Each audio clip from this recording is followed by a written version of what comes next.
Good morning and happy Thursday, beautiful people in the real world. Late na nga tayong nagising dahil napagod tayo from the concert ng bagets natin kagabi. Kaya naman nagluto lang si Mama ng egg whites para kay Bunso at meron naman tayong natirang corned beef for ate at adobo for daddy. 11 days to go, Pasko na. Kaya naman Merry Christmas, Ninong at Ninang.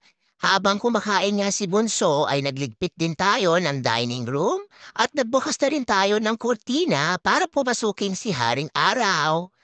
At dahil hindi nga nagluto si Mama, kanya namang ine-enjoy ang kanyang mainit na kape at ayan na nga ang aking panganay. Medyo giniginaw pa at nag-cover pa ng kanyang binte habang kumakain. For the first time in forever, nakaupo tayo habang umihigop ng mainit na kape kaya naman masayang masaya. Bago nga tayo umalis for work ay sinigurado muna nating malinis ang ating kapaligiran. Alam niyo naman ang inyong mama talaga namang allergic sa mga kalat. Ready na nga tayong pumasok for today, kaya naman siguraduhin din natin na tayo ay protektado sa lamig. Pagkatapos nga ng ating day of work ay dumiretso tayo sa Walmart para bumili ng gatas ni Bunso at Yakult namin ni Daddy. At awan yung mama naman ay natitempt magtingin-tingin ng mga karne, pero nag-behave tayo for today. Nandito na nga tayo sa sasakyan nag-aantay sa mga bagets habang nagdo-document at tumatawag sa mga pasyente.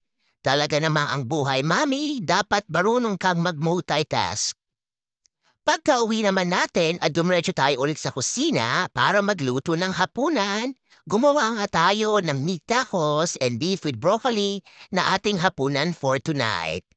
Siyempre naman, multitasking is life talaga kaya si Mama habang nag-aantay maluto ang ulam ay naghugas muna ng pinagamitan sa kusina. Ang pinakapaborito natin sa lahat, ang kikiman portion at syempre napakayami ng ating niluto at napatams up na naman si Mama. Yan lang muna for today's video. Remember, every guessing is a blessing. Bye-bye!